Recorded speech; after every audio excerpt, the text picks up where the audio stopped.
gye tulika bazadde mbasuubiza never disappointing you.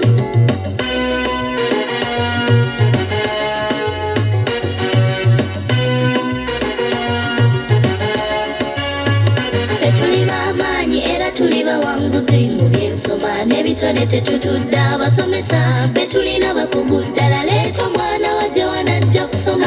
Hope, you hold our future mu manja gali olino lyemmanyi standard gye tulika bazadde mbasuubiza never disappointing you.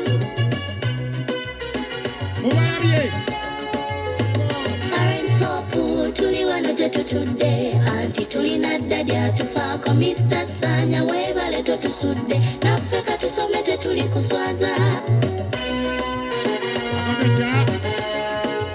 Katonda weebale obadde okulwaffe laba yeno kaakati gye tutuuse essomero lyaffe lirimu omukisa kubanga yegwe musingi gwali mu kutya mwe tusibye amakanda weebale kubanga otuwanguza.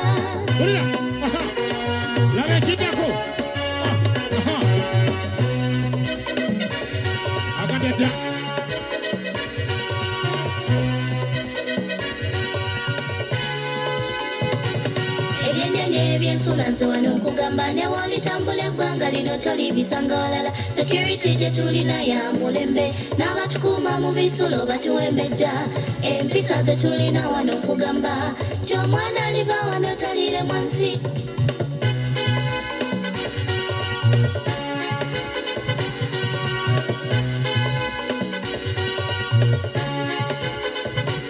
Abasomesa bakola nnyo buli olukedde omutindo gwa bye tusoma ogwo guli waggulu ddala abazadde tubeebaza mu mwebale nnyo naffe katusome tuli bayamba mudda.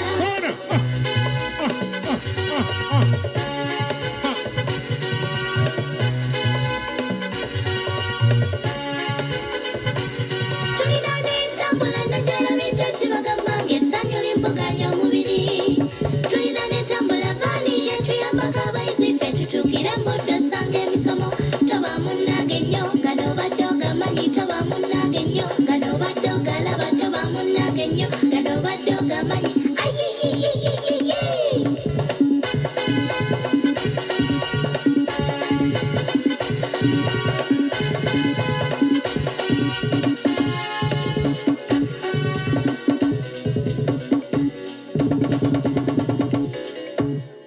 Are you a couple, family or group looking for a cool, serene atmosphere at the adequate venue for a day out for the best in entertainment and leisure? Kelly's Travelers Inn is here for you. Kelly's Travelers Inn is located at Kobiri in Nama Sub-County, Mukono District, 3 miles from the heart of Mukono along Mukono-Kayunga Road. Just 17 miles from Meta Golf Club and only 26 miles from Uganda Golf Club in Kampala. Kelly's Travelers Inn offers the best choice for revelers looking for undisturbed peace, quiet and rest. Get the rare opportunity to taste the feel of Uganda's traditional dishes, Orient, European and other delicacies prepared by the best chefs.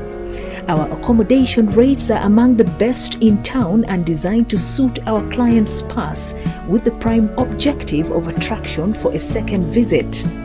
We accept online bookings for accommodation, specially organized meals conforming to your choice of dishes, parties including birthdays, weddings, get-togethers, graduation and others.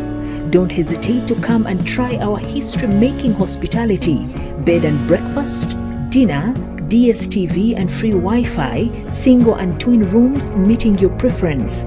Kelly's Travelers Inn has a specially designed format to offer you a hideout in the city sensation and at the same time giving you comfort that ensures privacy away from the hustle and bustle of town.